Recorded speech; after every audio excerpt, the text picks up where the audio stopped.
What's up, you guys? It's Jake. I just bought a demo Warp 3 off of Southern Utah PPG for my new daily flyer. Usually my average flight's like 30 to 40 miles in about an hour and a half, so a good XC glider is kind of fits what I want. I kind of just wanted to do like a quick overview because I haven't seen this yet on this glider, and it may be like a make or break between this and the Viper XC. Because I do know that this Warp 3 has a few little quirks that are different than the Viper, and they talked about them, but no one ever showed you them. But basically I wanted to go give a build overview of this thing. I mean, it has like the normal double front rib that is the same as like the Viper and everything, but the one thing that this has that no one talks about, or they talk about it but don't show you, is there's actually ribs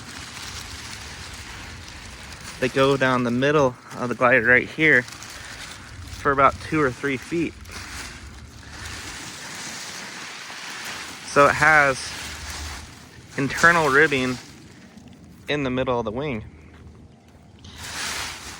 And basically what I found out, all that means is when you put it in your stuff sack, you got to fold it up a little bit different. So you have to be careful of the leading edge, and you have to be careful of the middle of the glider. So you kind of have to concertina-ish fold it to put it away in the stuff sack. When compared to the Viper XC, this has all unsheathed lines. It is super lightweight material. Like this glider just wants to fly. Like, I could kite it in my yard with taking one step back if I wanted to. I don't like, no movement at all gets it in the air. The other thing is this has the skinny risers, which love them or hate them, but this is the PK system or power attack or whatever you want to call it depending on the brand. But it is like the skinnier. As you can see, this is a lot skinnier than like the standard riser. Nothing too crazy there. The roller cam buckles seem like they'll be a lot better than the old catch style buckles that I had on my Mac Paracharger, my BGD Luna 2, my Ozone Speedster. This seems like it's a better system. It seems like it'll be a lot smoother. I do like these brakes a lot more than the Ozone factory brakes.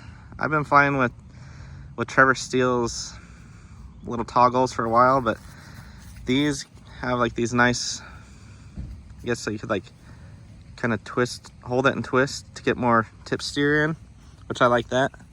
Kind of similar to the Trevor Steele toggle things, or whatever brand toggle people you want to talk about.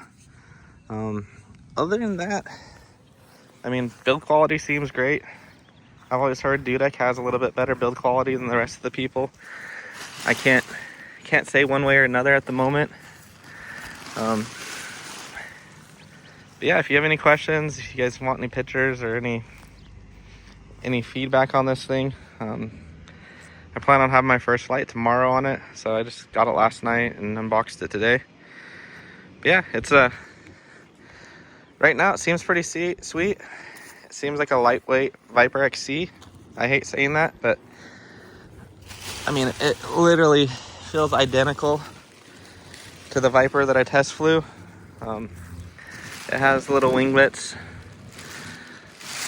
This one's dusty, but it's gonna live a dusty life here in Arizona. So the Utah dust to the Arizona dust is not gonna change. We're not from the Midwest, but you can see just like a little breeze is picking it up, and it's maybe like a 1 or 2 mile per hour breeze here.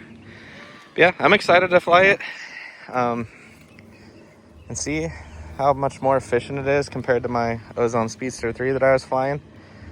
And yeah, I'm excited to go have fun. So yeah, hit me up if you have any more questions. I'm more of like your average Joe flyer.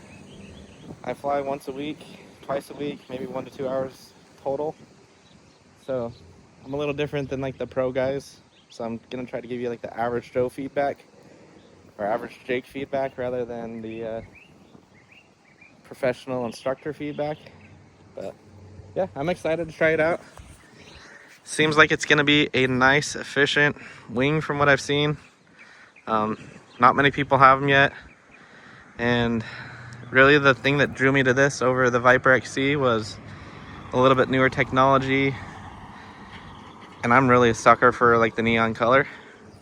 When I got into the sport like 4 years ago, the very first thing I wanted was a neon colored wing, and it's actually hard to find a used neon yellow wing, and I finally found one that fits my current goals, and yeah, excited to see what happens.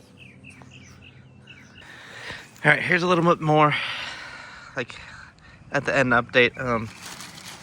Here's that internal rib I was talking about. So once you like hold your leading edge over when you're putting it in your stuff sack, I mean, I just don't want to crush these leading edges, so it's gonna be like kind of like a